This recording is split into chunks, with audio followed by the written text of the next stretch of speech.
Hey Star Trek fans, welcome back to another episode of the Positively Trek Book Club with me, Dan Gunther, and joining me once again is a familiar voice, and to me a familiar face, but you can't see him. It's Bruce Gibson. Bruce, how's it going? Hey, it's me, Bruce Gibson. I'm here. Yay. I'm doing well. I'm glad to be here talking Star Trek once again. Yeah, I'm very happy to have you here, and we have to have you back because we are doing part 2 of something that we started a few episodes ago. So way back in episode 264, we did Star Trek Explorer, The Mission and Other Stories, Part 1, because this book, which collects the stories from the Star Trek Explorer magazine, had 14 stories in it, and we figured that might be a little bit too much to kind of do a whole episode about. So we had to split it into 2, 7 stories each, which is still a lot, but they're interesting stories, and I'm glad we're going to be talking about them today. Yeah, you just said about the title, The Mission and Other Stories, and it never really occurred to me until now, but the first one we're going to talk about in today's show is The Mission, and then there's like, what, a dozen other stories in here? Like, why did they pick that one to mention on the cover? I don't know. It's I mean, we'll talk about it. It's one of the standout stories. It's one of like most of the Deep Space Nine stories that feature Garak, I notice. So like people love writing Garak, which I enjoy. I like Garak, but yeah, it's kind of funny that our first part of this, The Mission and Other Stories, and we never got to the mission. We're just getting to it now. Yeah, it's like saying, here's the DVD set of Star Trek The Next Generation, Season 3 of The Next Generation, Yesterday's Enterprise and Other Stories. It's just absolutely. Or Season 2, Shades of Grey and Other Stories. And they're in Shades of Grey too, those other stories. Yeah, it's just, I just picked up on that when I was looking at this. It's kind of weird. But then the cover is from one of the other stories. It's not from the mission. I don't know. It's weird. It's a little odd, but I'm excited to be getting to these. And it's funny because the first 7 stories, we had an Enterprise story, we had a TOS story, and then a bunch of TNG stories. And I guess the halfway mark is where we change over from TNG to Deep Space Nine, because this side of the book is all Deep Space Nine stories, except for the last one. They throw a Voyager story in there. So I'm a huge Deep Space Nine fan, so I'm on board, but this is definitely a Deep Space Nine heavy episode today. It definitely is, yeah. And I mean, I'm also a huge DS9 fan, but I was starting to get a little disappointed to get to the next story. Oh, another DS9.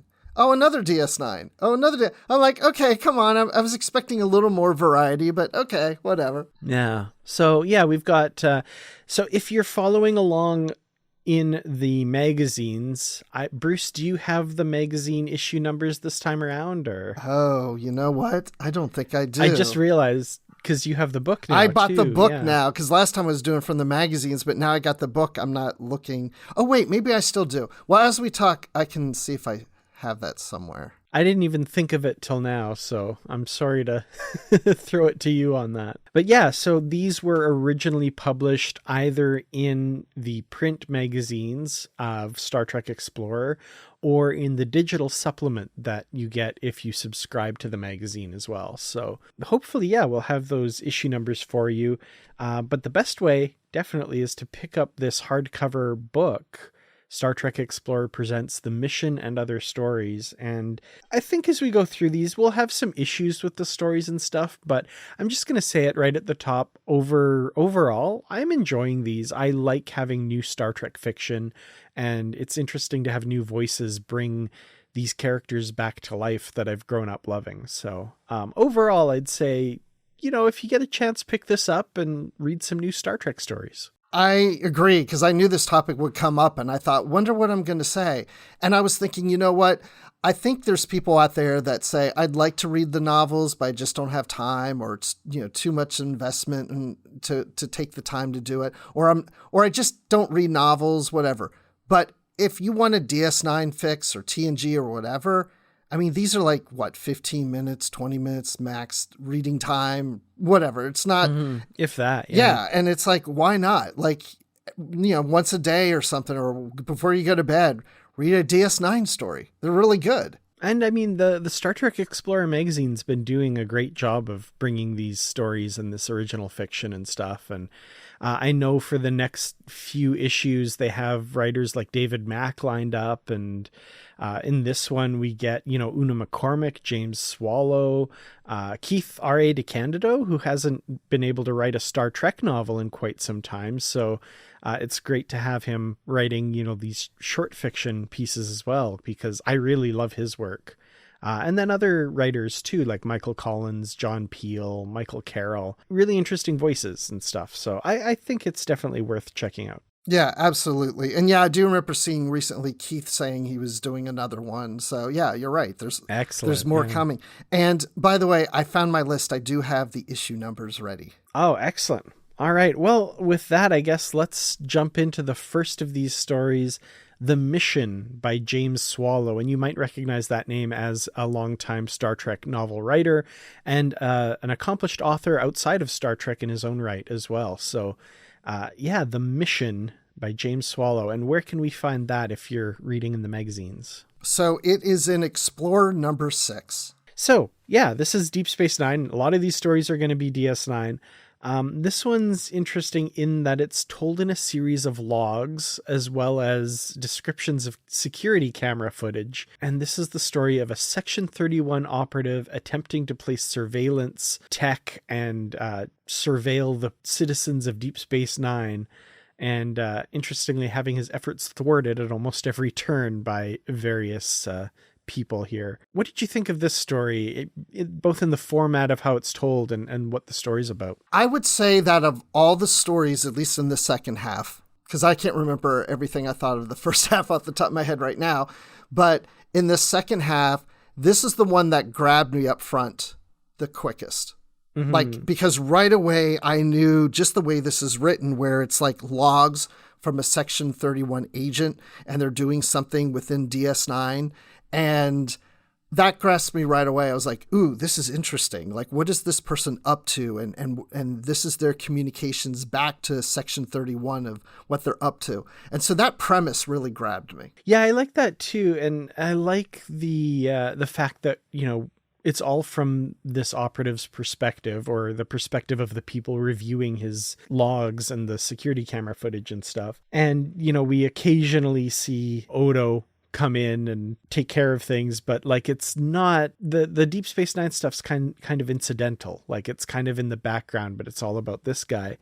And interestingly, this takes place prior to Inquisition. So this is before Julian Bashir is attempted to be recruited by Sloan and all of this stuff. So this is them getting ready for that operation, I guess. Yeah. And I also liked how the characters, like you said, Odo, they're not identified as their character name immediately, because to the agent, they don't know who this person is. So it's subject 1, subject 2. So I enjoyed reading it and figuring like, oh, this sounds like Quark, or this sounds like Odo, or whoever, or Bashir, on and on.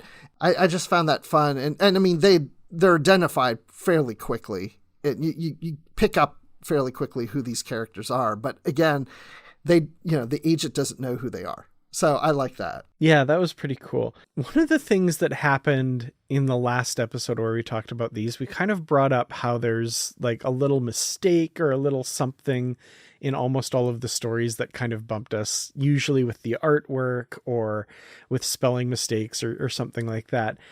And there's kind of a major one in this one that threw me off, because so I started reading this, and if you read it too quickly or don't pay close attention, you can kind of be under the impression that this undercover agent on Deep Space Nine in this story is Sloan. And then by the end, this agent, spoiler alert, gets killed by somebody. We'll get to that. But you're like, wait, that doesn't make sense. And I realized what threw me off is whoever did the pictures for this also was under the mistaken impression that the person in the story was Sloan, this person who's undercover as an Akali, they keep saying. And so what they did was they photoshopped a picture of Sloan with Akali markings on his forehead And I think that's what made me think, I was like, oh, it's Sloane. Okay, I didn't realize it was supposed to be Sloane. Because if you read, like, Sloane is reviewing the reports from this guy. He's not the one on the station, but the artwork makes you think he is, which I think that was a genuine mess up. That's interesting. Yeah. Okay. So that didn't happen to me. So I didn't think it was Sloane. I thought it was this person was on a mission from Sloane. And yeah, on page 2, though, there is a picture of Sloane, but I guess I didn't think about it or I think I was already under the impression it was a different agent. So seeing Sloane's picture, knowing that this mission was on behalf of Sloane, that didn't throw me. So it's interesting you're mentioning that because I had this issue with others things in the book, but not with this story. Yeah, I'm a little ashamed to admit that, like, I was also under the impression that it was someone else, but then, like, I saw the picture and I didn't remember the issues that we had with pictures before. And I was like, oh, that's supposed to be Sloane. I totally misread that. Oh, well. And I kept going. Oh, no, wait. Someone else totally misread that, not me. Darn it. So. But, yeah, I can see that being a problem because, yeah, well, there's other things like that later on that I want to address like this. But yeah, it's a little deceiving to see Sloane there and you're not really getting the full name of the person you're dealing with. So, oh, this must be Sloane, right? And, you know, there's several pictures of Garak and, you know, maybe you're expecting more Garak than there is. Or, yeah, I will say this. The best thing to do if you can when you read these stories is try to ignore the pictures as best you can. I hate to say that, but yes, you are right with that for sure. This is not the fault of the story at all. Like, the story is really good, but like a couple times during the story, and I had to reread it a couple times during the story, I was like, this doesn't sound like Sloane at all. They really not he's more competent than this. What he wouldn't obsess about this. Oh yeah, no, it wasn't him. I just fell victim to a trap.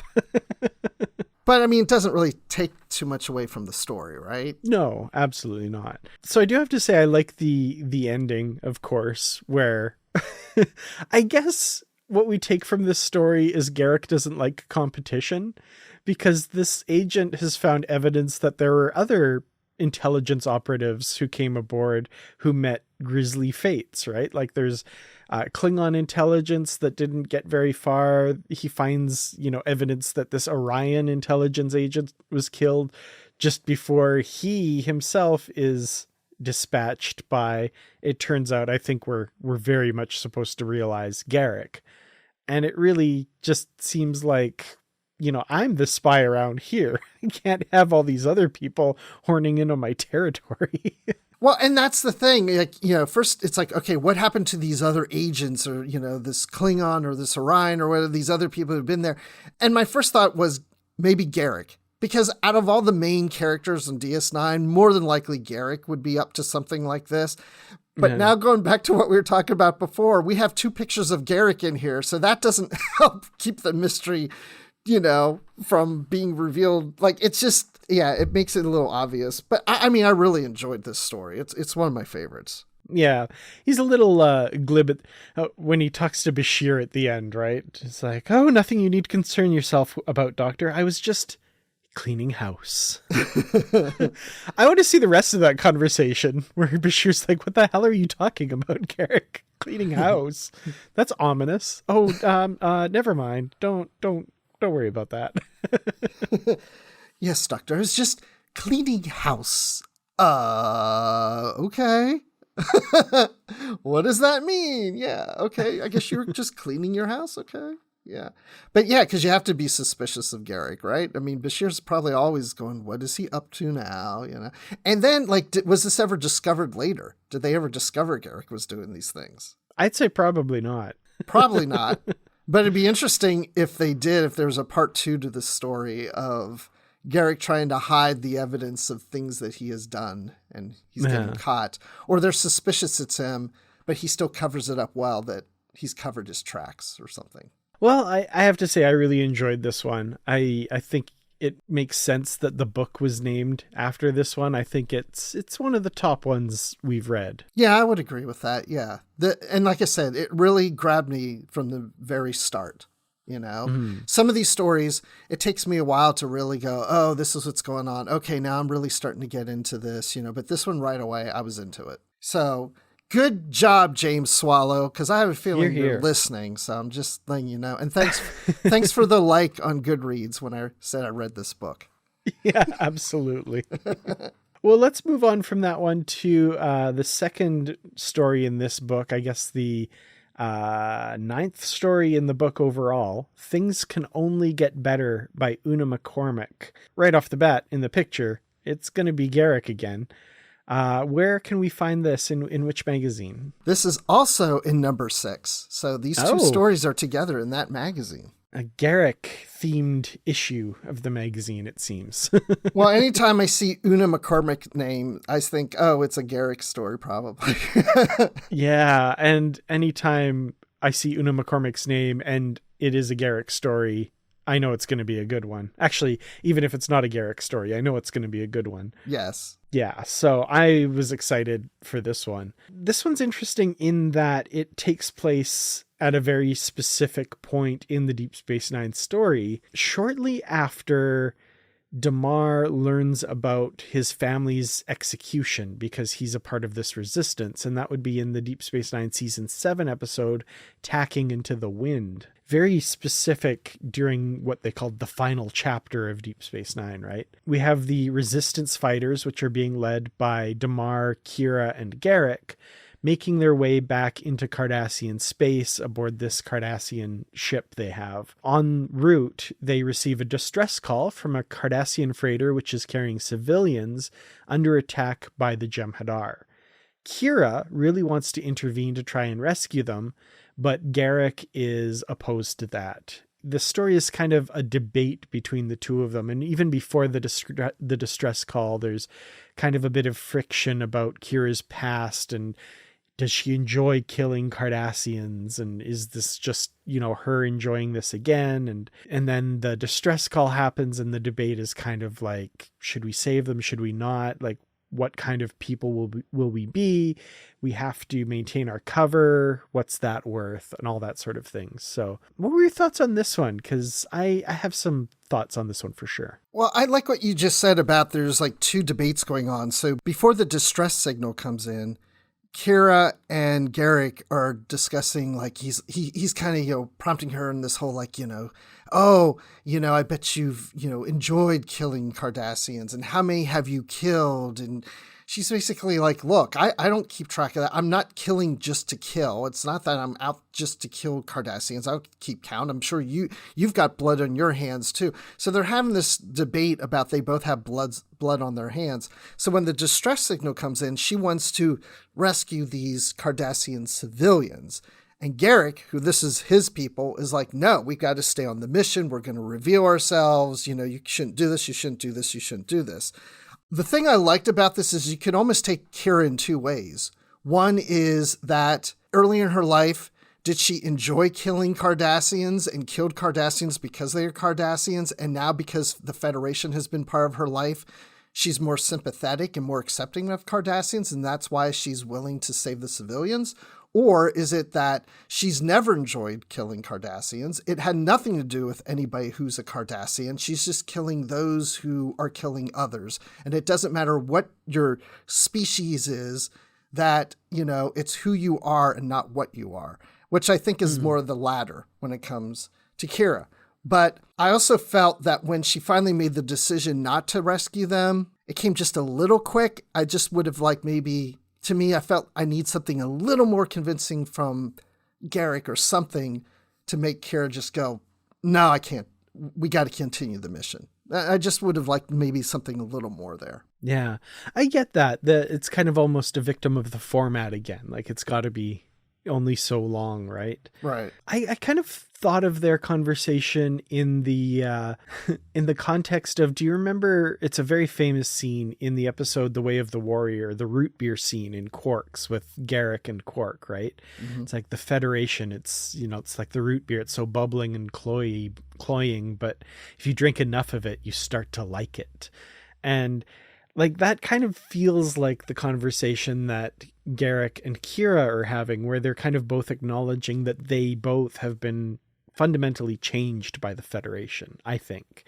And that maybe they have to kind of go back to the people they were a little bit and be a little bit of the less caring people that they were before the Federation in order to accomplish their mission. It's a bit of a sobering thought. Like, it's a little bit of a, what was the line I really liked? So Garak says, "We've been living a long time now with the Federation, learned to do things the Starfleet way, but we both know some wars can't be won like that." And like that to me was like that. It's a chilling line because it's true. And that's sad. Like they have to go back on, they have to regress almost in order to fight in the trenches now with this war they're fighting right now, which is tragic and sad, but it shows also how far both of them have come over the course of Deep Space Nine, that they have to, it's not easy for them to do that now. They have to actually like consciously turn their back on some of their principles now. And I think that says a lot about their characters and how far they've come. So do you think old Kira, the one before DS9, before the Federation, how would she have handled this situation if she was on a Bajoran mission and there was civilian Cardassians? Do you think she would try to attempt to rescue them? No, I don't think so, because she was fighting Cardassians at the time. But like, even putting that aside, I think she was colder. I think she was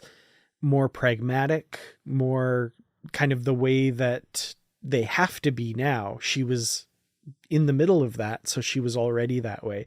And it's her time with the Federation that has caused her to become more caring about that and more quick to answer a distress call and do the Starfleet thing, right? Yeah, no, I mean, I agree with that. I guess I was thinking, I kind of picked up on exactly what you're saying, the root beer thing and everything.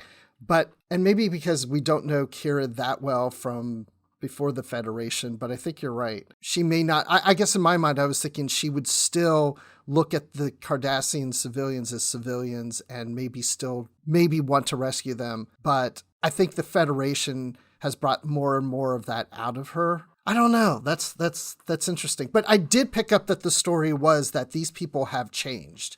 Yeah. You know, it's different now and how they have to handle things, but they still have to look at things the old way versus the new way and which is the right direction to go in. And I mean, I don't disagree either. I think the old Kira would have probably been like, I would love to rescue them. They don't deserve to be there. They should be rescued. But I think she very quickly would have in her mind gone, but we can't, like, nope, to maintain operational whatever, we can't.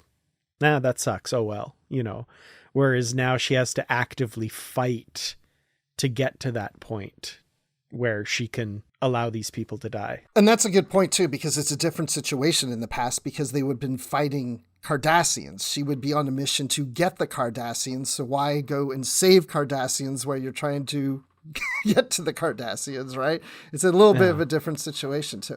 But see, this is good. This is what makes this a good story, that we dig into it like this and have these discussions. Yeah, for sure. I really enjoyed this story. I love the ending too, where Damar comes out and he hasn't witnessed any of this. And he's like, oh, did we change course? What's going on? And Garak says, don't worry, Leggett. Commander Kira has everything under control. I thought that was a really good ending. Yeah, and the static is still coming through the comms. Yeah. Beep, and it turns it off. Yes. Yep. So I think it's pretty obvious. I really enjoyed this one. Definitely. Yeah, same here. Same here. Well, Deep Space Nine continues, but in the next one, it's a bit of a prequel story. We get Bashir back at the Academy in Frontier Medicine by Michael Carroll. And which issue of the magazine can we find this one in? This is also in number 6 of Explorer, but the supplemental. So the supplemental, we should say, just if people are unfamiliar with that, if you're subscribed to the magazine, you should get a digital supplemental, an email that has extra digital bonus content that isn't in the actual magazine. As far as I understand, if you buy the off-the-shelf version, there's no way to access that, I believe. Yes, I think that's true, unless you contact the publisher and beg them to send you the PDF. Which I have to say, as a subscriber, I actually had to do already as well. So, Yeah, I had to do it for, I think, the first issue. Yeah. Which I think we got revealed to that. I think it was James Swallow, because we reviewed the first issue that had 2 stories in, and he's like, what about mine in the supplemental? And we're like, what supplemental? Yeah. Yeah, sadly, that's how we found that out. But yeah, so if you are subscribed to the magazine and you don't have a digital supplemental sent to you, get in contact with the publishers. They should be sending you that. So, or wait till the book comes out and you get them all. Yeah, that too. So Frontier Medicine by Michael Carroll. We have Bashir still at Starfleet Academy. He's close to graduating though. But he and his fellow medical students are being wined and dined by this Ferengi company. And it's kind of a thing they do to try and entice them away from the Federation to do medical research for their company. This struck me as very real world. Like, this happens in the real world today, I'm sure, with these, biotech companies trying to get, medical students to be on their research teams and stuff, as opposed to, whatever other careers they might have. So that was interesting. We have Bashir and this fellow medical student, Stosk, Vulcan, who is researching this rare disease to find a faster and more effective treatment. While they're en route, they're at warp, they come under attack and they're boarded by members of the Orion Syndicate. And in a twist, it turns out that Stosk has been working with them and has been going to the academy to learn about this disease because the head of the Orion Syndicate has it and needs to be cured of it. So they're there for Stosk to operate on her. Bashir helps out. He's instrumental in treating her and saving her life. And in order to show her gratitude, the head of the Orion Syndicate does not kill everybody aboard the ship. So happy ending. Yeah. So I got one tiny nitpick. It's not bad. I mean, I say my only criticism, I have one criticism of it and one thing I really loved about this. So I'll touch on the criticism. The one thing was Stosk is, like you said, focused on this at the academy. He's been employed today. He's following this disease to cure the disease. And when the time comes, he's basically like, well, Bashir's really the best person to do this. Yes. And I was like, this does not show well for this guy. Like, what was the whole point? And she knew, the leader of the Orion Syndicate knew of Bashir. Like I know who this guy is. I've heard of this guy. Like, why didn't they try to employ him? That's not really a nitpick or a criticism, but I'm just saying, like, why, if she knew of him and how smart he was, I'm sure they thought Stosk was really smart too, and that's why they picked him. But then when he's just basically like, no, we probably better let Bashir do this. I was just like, really? Okay, fine. But yeah. Yeah, that was a little bit. I kind of picked up on that too, and I wondered if like his secondary mission a little bit was to like make sure Bashir was there because he knew I don't know. But yeah, he doesn't put in the best showing here. Yeah. But the thing I loved about it, well, I guess there's 2 things I loved about it. I love how it ends with him realizing this thing that they're doing out on this frontier is like, oh yeah, I might want to go out there, out to the edge of space, which of course eventually leads into DS9, the emissary episode. But I like that little twist at not twist, but that little nod towards him. Oh yeah, nod of him just like, oh yeah, maybe this is something I'd like to do. Yeah, where you could make the most difference, right? Like you'd be bored in a Starfleet sick bay where, you treat the occasional whatever. But out there on the frontier, as he says in Emissary, that's where real heroes are made. Mm-hmm. Yeah, so I like that. I enjoyed this one. I thought it was pretty good. Because it's set so far back, I feel like there's a little bit more leeway to play with Bashir's voice and have him be a little bit younger and more brash here. I think that worked. I think my favorite part comes at the very, very end, though, where he's made this difference and his friend, is going to beam out with the Orions and he goes to thank Bashir.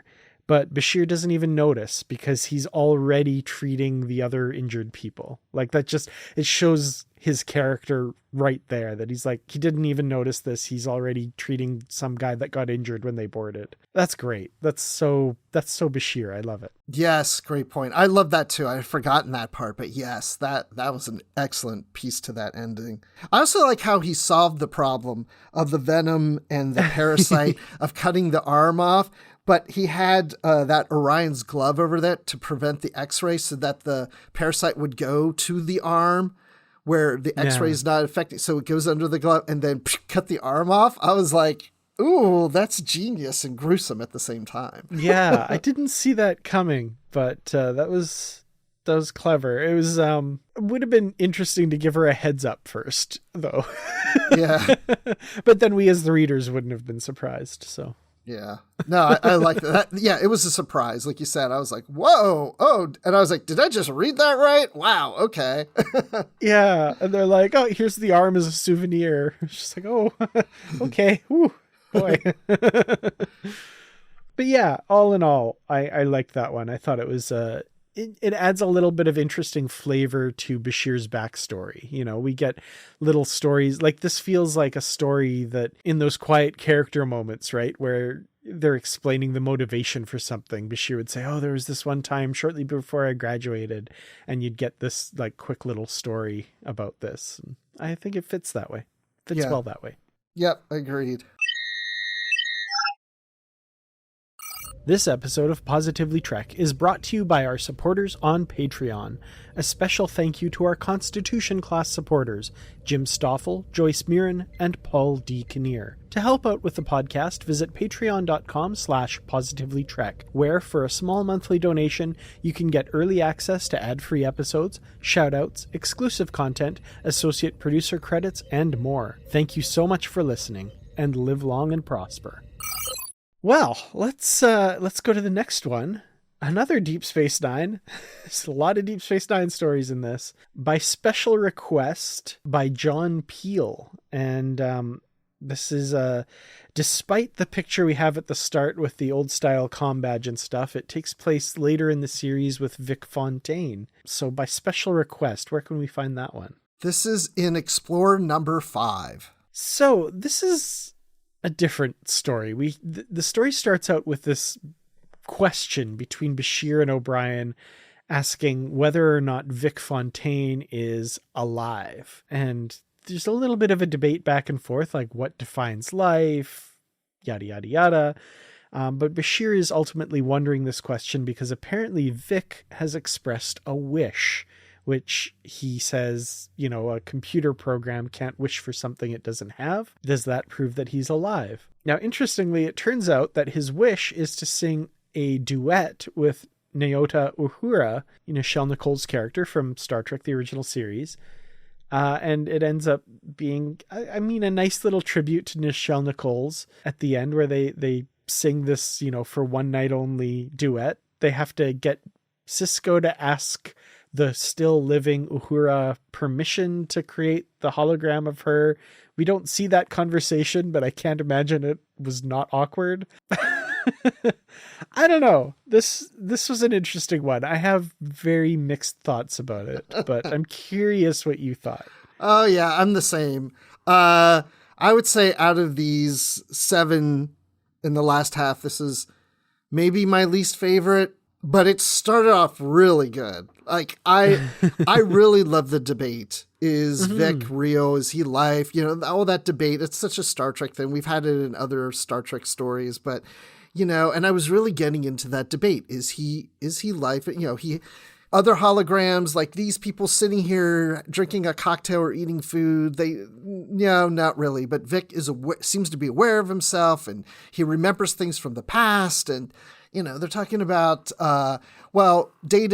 Data's real, Data's life because his creator is human. But then they're like, yeah, but the computer that makes Vic was created by humans. So is that like, so the debate going on, I was really kind of getting into like, okay, I want to see how this resolves itself. So I like the fact that it came to, well, Vic has a wish. And because he has a wish, you know, is he alive? You know, and I'm like, okay, I like where this is going. So the first half, I'm like, I'm all into this, right? Yeah. But then it was the last half where it lost me because first it was like, well, he has this wish to sing with someone.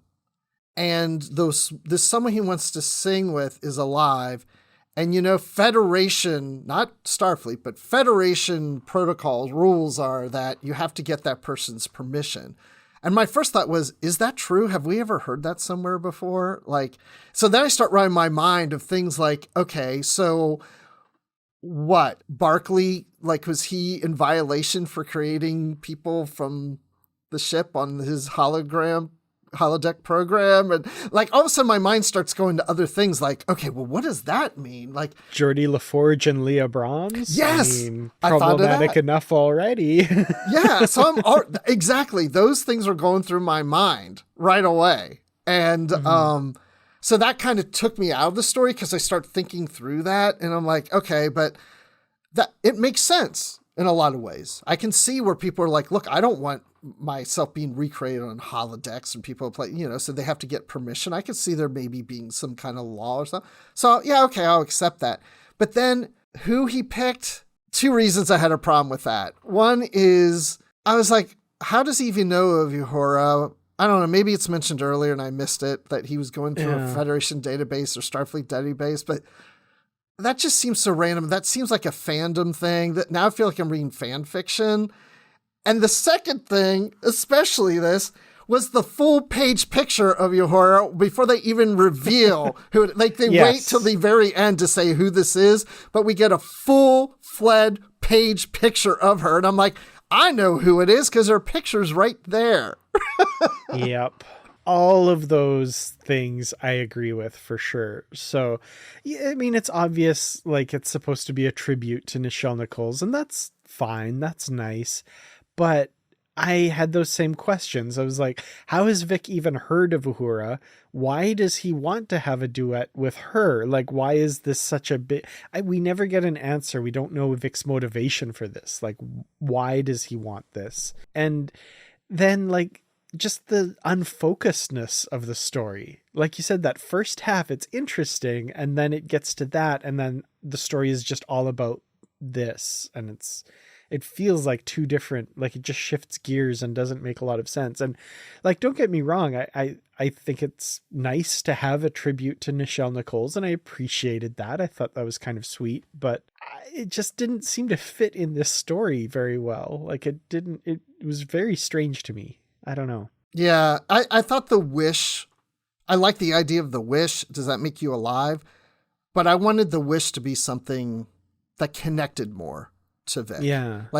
My wish is, hey guys, my wish is to see where you live. I want to be able to walk DS9. And then they're like, okay, how do we make this happen for him? Well, we can recreate DS9 here in the holodeck or in the holosuite. But then this just goes to prove, as much as we're working to try to make this happen for him so he can see where we live and what our world, shows that he might be sentient, that he might be alive. He might be the fact that we're doing this for him, we wouldn't do that just for a computer. I was hoping for something more like that, more meat at it, that's just hey, we're all going to show up to the holosuite and it's Uhura, yay! Yeah. Other little things that bugged me a little bit is at the beginning, O'Brien's hanging out in Vic's and Bashir comes over and he's like, oh, that annoying young brash Dr. Bashir. He's annoying sometimes. And I'm like, by the time they had Vic, they were really good friends. That just seemed like a little bit of a regression to an earlier season version of them. Didn't really ring true to me. And then also little tiny niggle, they kept calling it the holodeck. On Deep Space Nine, it's a holosuite. They get that right. Just kidding. But the other thing, and this isn't a criticism, I think it's a little cutesy reference, is when they talk about, oh, O'Brien, you should try and help make Vic's wish come true. And he's like thinking to himself, what am I, some kind of genie? But they spelled it Genii, which is the plural form of genie, so it kind of works. But he also played a character Colmini did on Stargate Atlantis, who is the military leader of a group called the Janai, and it was spelled like that. So I was like, is this a cutesy little reference? And I think it is. Probably. Because like, why would you spell it like that? I want to talk to John Peel and be like, did I catch a Stargate reference there? I think I did. I think you did. I mean, I'm not well versed in Stargate, so I wouldn't know this, but it's also italicized. So I feel like it's supposed to nudge you towards that. I think you're right. And it felt like forced to get him to think that, right? It's like a wish. Oh, I have to grant a wish. What am I, a Janai? Oh, that's so funny. I thought it was cute. Anyway, it sounds like this one's not a favorite of ours, and it's definitely not a favorite of mine. I appreciate the tribute to Nichelle Nichols. I want to make that clear. I think that's nice, but it felt forced. Yeah, it almost felt like two different stories. Like it started off as one and then switched to another. Yeah. Yeah, I appreciate it too. It wasn't bad. It was just, it just kind of shifted and it didn't work for me at the end. Well, we've got, following that up, another story by the same author, The Victim by John Peel. And this one, again, Deep Space Nine. And it's in which issue? This one is in Explorer number 7. So, again, like I said, this one is also by John Peel, who wrote the last story we talked about. And this one is about Garak. It's Garak making his third appearance in this collection. So it's basically a fairly small story, just one scene. During the Cardassian occupation, Garak has been sent to assassinate a Bajoran Vedic. And we have it's a younger Garak here who's a spy and a tailor, but he's not an assassin yet. From the other story we talked about earlier, we know he dabbles in that later, but at this point in his career, that's not really part of his day-to-day. He's hesitating to do this, and it's kind of this back and forth, this duet story between these two characters, where this Vedic named Shawa is kind of helping Garak realize that his assignment to assassinate her is a test of Garak's loyalty more than just a mission to silence this Vedic. So he doesn't want to kill this Vedic, but the Vedic kind of realizes that there's only really one way this can go and forces Garak's hand. And Garak ends up being kind of complicit in the assassination of this Vedic in order to not be revealed as questioning the Cardassian state, basically. So this is a really interesting story, and I'm really curious your thoughts on this one.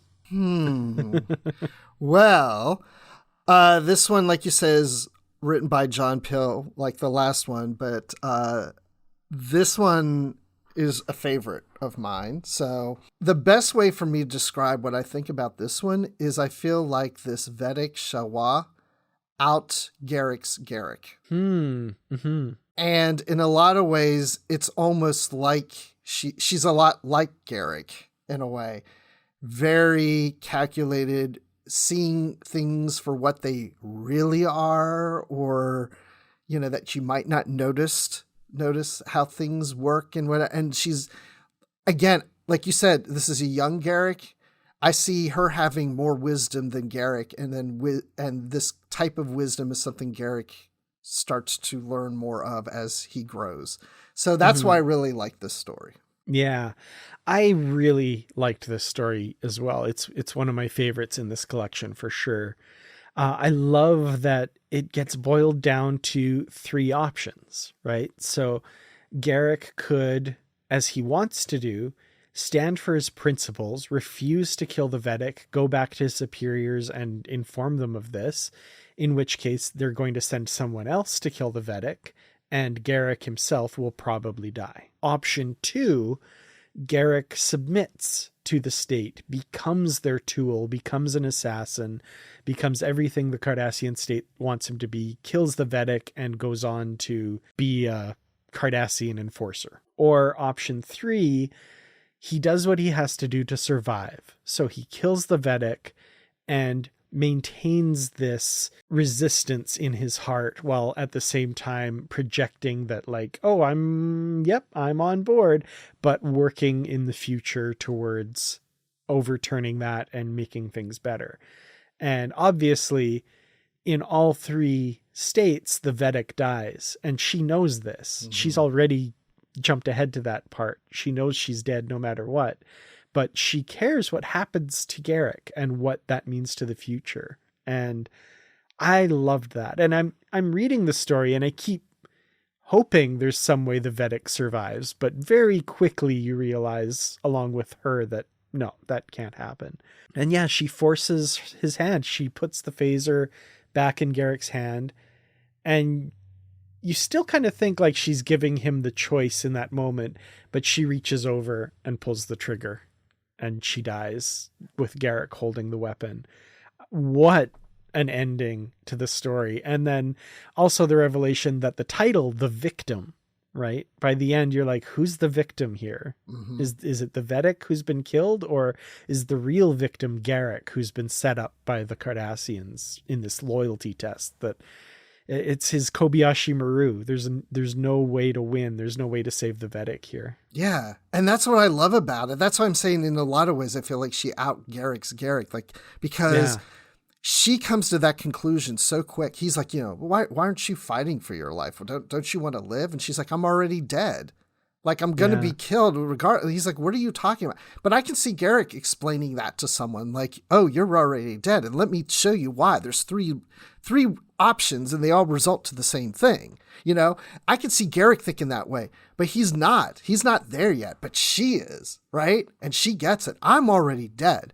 I'm sitting here breathing alive today, but no matter what you decide to do at this moment, Garak, the outcome is I'm going to be dead. And I mean, it's just, and like you said, going through those three options, you're like, oh my gosh, yeah, she's right, and it's like, might as well just do it. And what does she think is the best option? Because if she's dead, what does she care? So if she's going to die, sacrifice herself, something that is the best option. There's the greater good out of the three, even though it's nothing really good comes out of it. And also talking about the prophets, and he doesn't believe in the prophets. And she's basically like, it doesn't matter what you believe in, It's just, maybe it is the prophets. Maybe it's something else, whatever. But the path has already been chosen.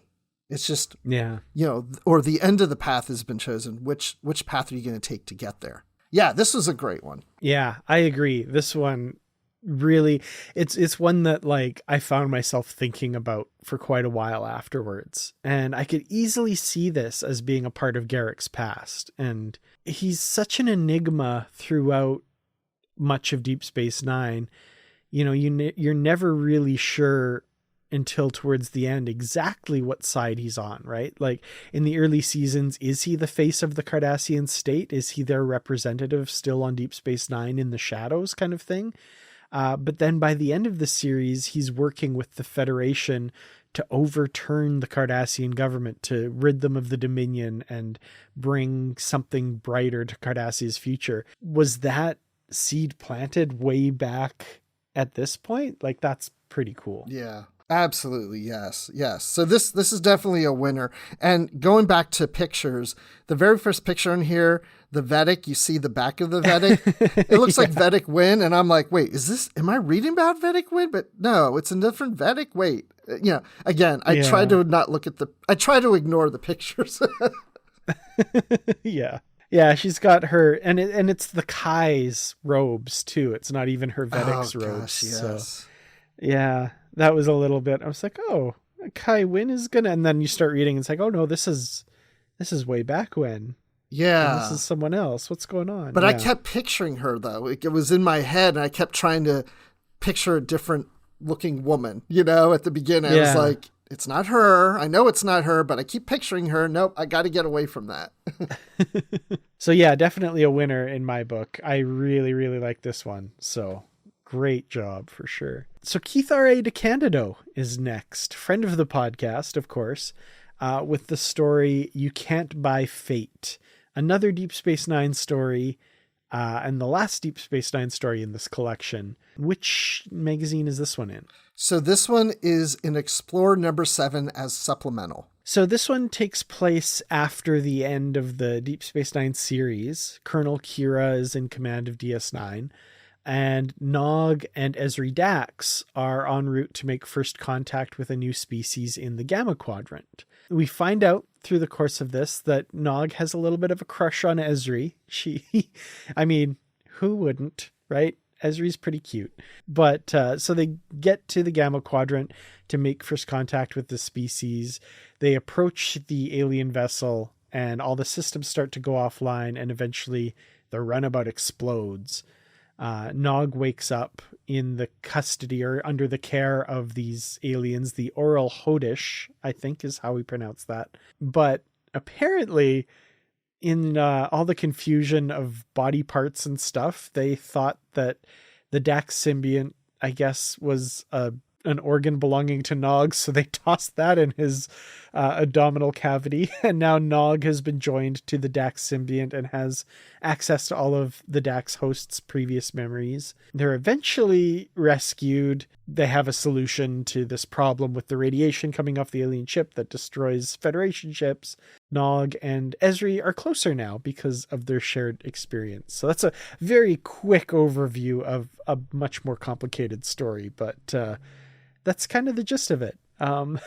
What did you think of this one? I like this because of the Ezri Nog relationship, exploring that a little more, and he's got a bit of a crush on her, and they're on this first contact mission, and he's thinking back to the last his very first contact mission and how well that didn't go very well, and he's worried about that, and she's got all these life experiences, but for Ezri this is something new for her too. So, and then I guess this alien ship they were approaching, they said, their shuttle, Ezri and Nog's shuttle starts to go haywire, and they're like, can we just beam over? And I'm like, oh, so we know this first contact alien race knows about beaming, or they can beam, which later then Nog asks them to beam them into EV suits. So I was just kind of like, oh, okay, I guess we know that they have transporter technology. That took me out just a little, because like, how do they know all that? And okay, not a big deal. But the one thing I did kind of struggle with was the Dax symbiont. Like, did it come out of Ezri? And that's why they saw it on the floor and go, oh, it needs to go into one of these people, I guess Nog. Because that's what I was a little confused about. I read several times where even Nog says, well, she must have been wounded near the pouch. Okay, wounded is one thing, but are we saying like they didn't remove the symbiote from Ezri and put in Nog, right? Yeah, that was the only part of the story that kind of took me out. Like in my mind, when you're reading, you kind of fill in things and you imagine like, oh, okay, so I guess Ezri was horribly injured and the aliens recognized that this thing wouldn't survive unless they used Nog. But no, apparently, according to Nog, they just like thought it belonged to him, so put it in him. Yeah. Which that seemed very weird. Like I felt like that needed a little bit more explanation there. Yeah, that took me out too. I was struggling with that one because like you said, Nog thinks that the aliens think that this must belong to him. And I'm thinking, well, that means it was separated from the two of them and they didn't know which one it went to. Yeah, which I think that's what the story's saying. Yeah. Yeah. But weird. It wasn't that clear to me. So I don't know. Then I was thinking, how did it get out of her? Like, even like, I don't know. Anyway, not a big deal. Like, but I really did enjoy it. It was a sweet story. And, I like how it ended with, the solution he came up with having the Dax symbiont in him about how to deal with this alien ship and, that disrupts their technology. He comes up with the solution, but when the symbiont's out of him, oh gosh, what was it? I don't, and she's like, liked that. I remember, I know exactly how you and Dax came up with this together. And then the very, very end that he realizes that she knows that he has a crush on her. Yeah, that moment, like he's like, oh, yeah. That was sweet. I really liked that. Yeah, that moment where he realizes he doesn't remember, like I hadn't thought of that, and I was like, oh crap. But like, oh, Dax is there. Right, okay. So they can work together, and that's good. But That was well done. Like, I hadn't thought of that, yeah, he wouldn't remember that anymore. That was in the other brain that was attached. Yeah, no, but I really liked it. And, you know, over time, I have come to appreciate Nog's character more and more as the years go by. Like, I always liked Nog's character, but I didn't realize how much I really have grown to like the Nog character. And Aaron Eisenberg, I think, has a lot to do with that. Over the years, I've started to realize really what an exceptional actor he was. Absolutely. And it should be said, this story is set up as a tribute to Aaron Eisenberg, and it's mentioned at the end, dedicated to the fond memory of Aaron Eisenberg. We miss you, buddy. And it's lovely. It really put me back in mind of, you know, seeing Aaron on screen playing Nog and making me realize how much I missed that for sure. So yeah. Yeah, that was lovely. Sometimes I forget he's gone. I thought the other day I was watching a DS9 episode and I was like, I really want them to do a Captain Nog series. And I went, oh, wait, no, forget that. You know, I was like, dang. Yeah. But, yeah. And Aaron was a really nice guy. I only met him one time. I might have been with you, I think. It was with, the two of us met him together. He's so cool. Yeah. He was amazing for sure. Well, enjoyed that one for sure. That was nice. But yeah, moving on to the last story in the book and the only non-Deep Space Nine story in this last half of the book, Summer Days Can Last Forever by Michael Collins, a Voyager story. And where can we find that one? That is also in the supplemental to issue number 7. This story, Summer Days Can Last Forever, is told through a series of diary entries of a boy living in a town called Patterson's Creek, August 12th, 1957, which turns out to be this day that the boy seems to be living over and over and over again. Over the course of this day, each iteration of it, he keeps encountering the crew from Voyager, but doesn't seem to remember them each time the day resets itself until the doctor cures his mono. He has mono, and this treatment somehow allows him to retain his memories through each time loop. He ends up helping the Voyager crew realize what's going on with this town. It turns out that it is no longer on Earth. It is on a planet in the Delta Quadrant, and this alien spacecraft that's being held there had something to do with ripping the town away at warp or something and depositing it there. But if they are able to reset it, it would return back to the original time and place, and that happens, I guess. Yes, it does. So it's a Voyager story, so it's weird and confusing.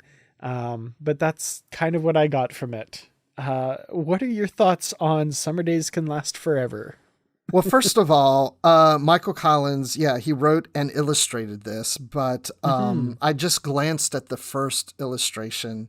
I didn't really look at it much, but we see our Voyager characters in this, but at the time I started reading this, I didn't notice them because I didn't look at it much. Because like I said, I'm not trying to look at the pictures too much when I'm reading it.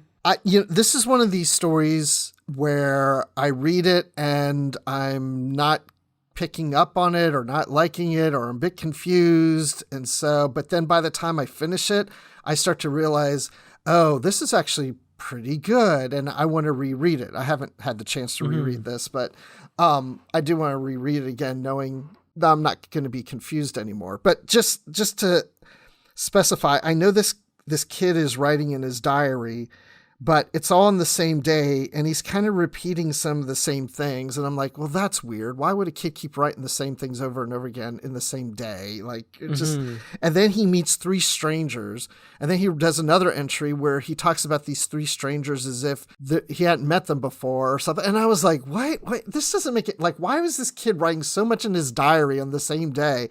And this is where I got a little confused at the beginning. I thought this was T'Pol and the other 2 Vulcans from Carbon Creek. Oh, okay. That were now visiting Patterson's Creek or whatever. Like, I don't know. Because he even says when he meets the three strangers that the woman was very calm. And I'm like, yep, T'Pol in her Vulcan-like way would be very calm, right?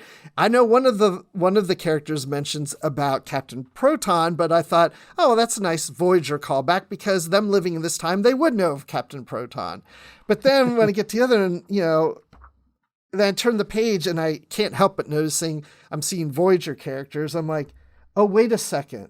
Wait, no, these are Voyager characters. but then I start picking up on what's happening, right? And things are being revealed. Now I'm starting to get into it. I was starting to really enjoy it at this point. I don't know. Were you confused at the beginning? I mean, yeah. And I mean, I think intentionally so, right? Like it's, what's going on? So it does benefit from a look back over after you finish the story. But yeah, I was a little bit confused. I wasn't sure what was going on, and you kind of sort of start to piece it together and realize what's happening. And for me, like, I enjoyed it. I thought it was interesting, but a few things just kind of niggled at me. Like, at first, once you realize they're Voyager crew, they're like, so are they back on Earth? How are they on Earth? What's going on there? And right.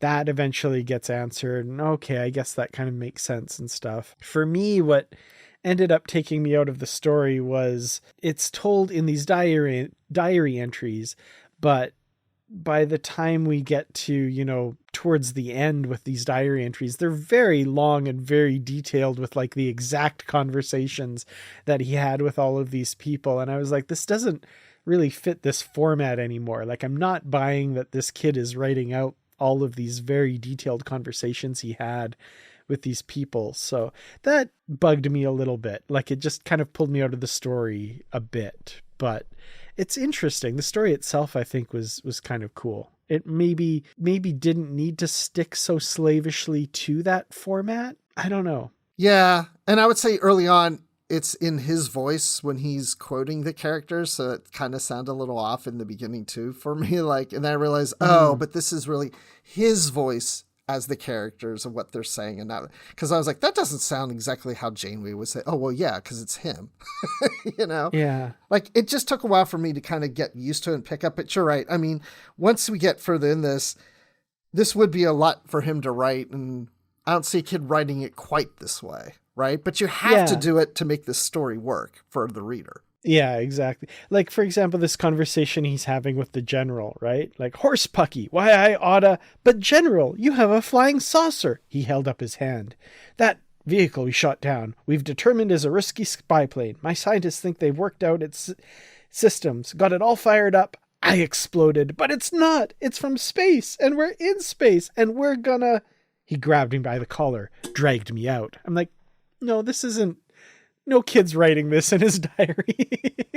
Yeah, I think you get me. I think you have a good idea there. I think you could start off with the diary, but when we get to the whole meat of this, then it should be just some narrative from the author.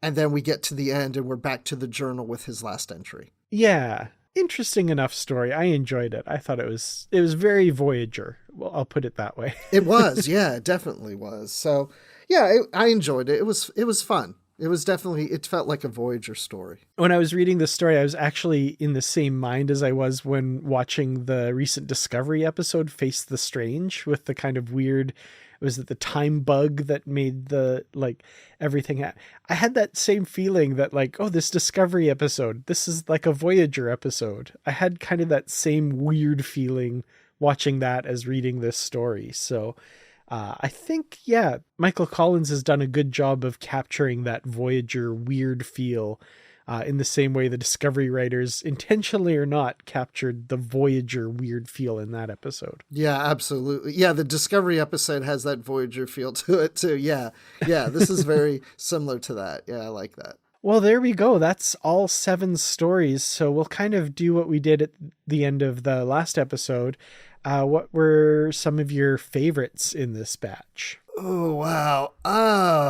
I'm going to say my favorites were The Victim, The Mission, and Things Can Only Get Better were my top 3.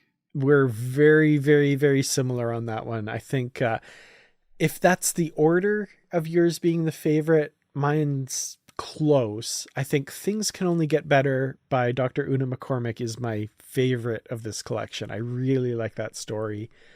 The Victim by John Peel is next. I thought that was just such a good story. Really made me think for a long time after that. And then, The Mission. The Mission is my number 3 by James Swallow. Yeah, I mean, I enjoyed them all. There wasn't one that I didn't enjoy. I mean, I would say the weakest one was probably By Special Request. It started off so strong for me, and then it petered out. So, but, all of them I enjoyed. I would definitely recommend this whole book of stories to anybody. Yeah, definitely. You Can't Buy Fate, Summer Days Can Last Forever, Frontier Medicine, I thought were all really good as well. And By Special Request, probably my least favorite, but still well worth the read and a nice tribute and stuff. So definitely a good collection for sure. Yeah, and I just I'm going back to my notes about the issues. So this whole book, and I know we've said which issues as we've gone along, but just to summarize it, all these stories come from issues 4, 5, 6, and 7, and all their supplementals. So those 4 issues are all included in this book. Awesome. Well, Bruce, this has been fun to have you back. We'll have to have you on again sometime soon for sure. But until then, where can people follow you online? Oh my gosh. I'm not really very active on Twitter or X or whatever you want to call it right now, as I used to be. The bad place. Right. But you can still reach out to me there. I rarely tweet or X or whatever we're calling it now. Admiral_Rex. That's Admiral with the underline Rex. I'm also on Instagram at just Admiral Rex. No underline, underscore, anything. Just Admiral Rex. You can also find me on Facebook as Bruce Gibson. But I guess that's it. But, if you're in the Atlanta area, maybe follow me more on Facebook or Instagram, because I do shows, different comedy shows, improv or sketch shows. And actually, I'm getting ready to start doing a series of comedy shorts that will be eventually on YouTube. That's cool. Yeah. We'll definitely, I want to check those out when they come out for sure. Yeah, I don't know, necessarily not always in them, but I'm producing them. So I might be in some, not in others, but I'm involved in some capacity. Oh, awesome. Well, you can find me on Twitter at Kurtrats, and also on Mastodon at Kurtrats at mstdn.ca, and I'm on Blue Sky now at Kurtrats as well. Instagram at Kurtrats47. You can find the podcast on our Positively Trek discussion group on Facebook. We'd love to have you join us there and talk about this book or any other topic within the Star Trek universe. And you can email us, positivelytrek@gmail.com. We would love to hear from you. So thank you so much for joining us. We will see you again in a future episode. Until then, as always, stay positive. Positively Trek is produced and edited by me, Dan Gunther, and co-produced by Barry DeFord on Treaty 8 territory, the home of the Beaver, Cree, Dene, and Métis people, whose histories, languages, and cultures we respect. We acknowledge the many First Nations, Métis, and Inuit who have lived in and cared for these lands for generations.